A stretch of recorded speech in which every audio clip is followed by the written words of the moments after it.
Às vezes a vida nos dá uma vitória, não para nos encher de orgulho, mas para revelar onde ainda falta humanidade dentro de nós. Porque correr rápido é fácil, mas correr com propósito é o que realmente transforma. Numa pequena vila, rodeada por colinas tranquilas, onde o vento parecia conversar com quem tivesse paciência para ouvir, vivia um garoto que só conhecia um caminho, o caminho de vencer. Sempre vencer, vencer em tudo, vencer de qualquer forma, vencer para ser visto, vencer para ser lembrado, vencer para provar algo que nem ele sabia exatamente o que era. Ele cresceu acreditando que seu valor estava ligado à velocidade, que sua identidade nascia do aplauso e que o silêncio significava fracasso.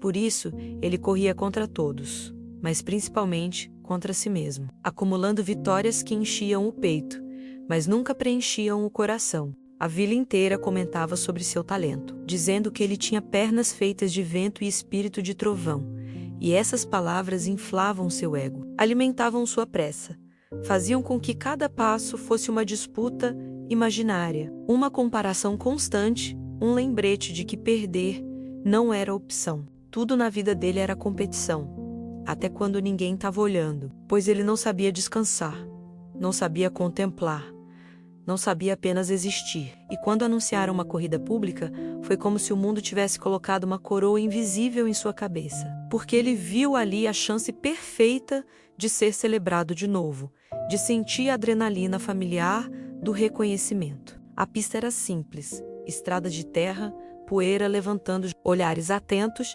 respirações presas, e bem no meio da multidão havia um velho viajante, calmo e silencioso, diferente de todos. Alguém que observava não os passos do garoto, mas o peso que ele carregava dentro do peito. Quando o apito ecoou, os 3 competidores correram juntos por alguns instantes, mas logo o garoto disparou, deixou todos para trás, atravessou a linha com os braços erguidos e viu o povo vibrar. Viu crianças sorrirem, ouviu elogios que tentavam encher um vazio que ninguém enxergava, exceto o velho, que continuou imóvel, sem bater palmas, sem mover um músculo, apenas observando com olhos que conheciam mais quedas do que vitórias. Esse silêncio do velho entrou na mente do garoto como uma agulha invisível, provocando uma inquietação que ele tentou empurrar para longe.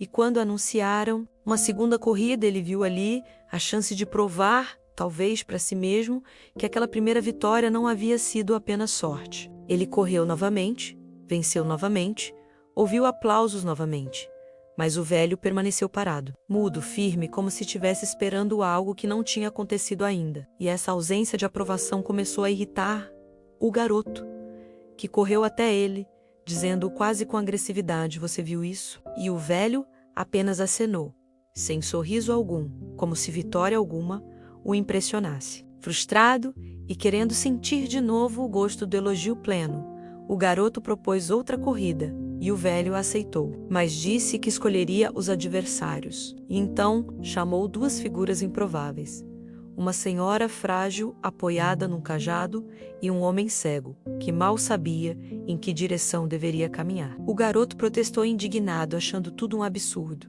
mas o velho levantou a mão, deu sinal.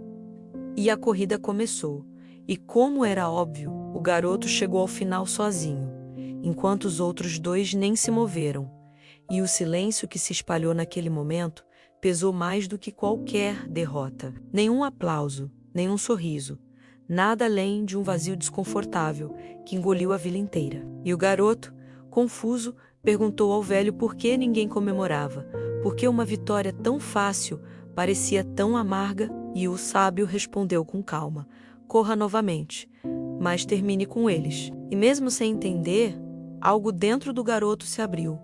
Talvez empatia, talvez vergonha, talvez apenas o primeiro suspiro da própria consciência, e ele voltou para o início, posicionou-se entre a senhora e o homem cego. E quando o apito soou, ele não correu, caminhou devagar, segurando as mãos dos 2, guiando, apoiando, encorajando, tornando o caminho mais longo, mais humano, mais verdadeiro. E quando os três cruzaram a linha juntos, a vila explodiu num aplauso diferente. Um aplauso que não vinha da garganta, mas do coração.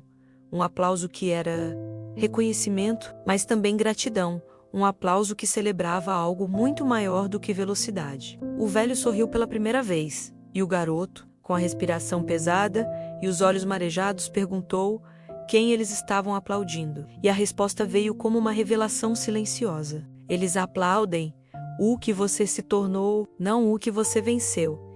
E essa frase entrou nele como um vento quente, dissolvendo o gelo antigo, porque ele finalmente entendeu que nunca tinha precisado ser o mais rápido. Nunca precisou provar nada. Nunca precisou correr sozinho. Ele percebeu que suas primeiras vitórias foram barulhentas, mas ocas, enchiam o ego, mas deixavam um coração vazio, enquanto aquela última, lenta, silenciosa, quase discreta, tocou vidas, tocou almas, tocou algo profundo dentro dele, porque foi a primeira vez em que ele correu com propósito, e não com vaidade. A partir daquele dia, cresceu entendendo que todo mundo corre alguma corrida invisível. Corridas por reconhecimento, por sobrevivência, por aprovação.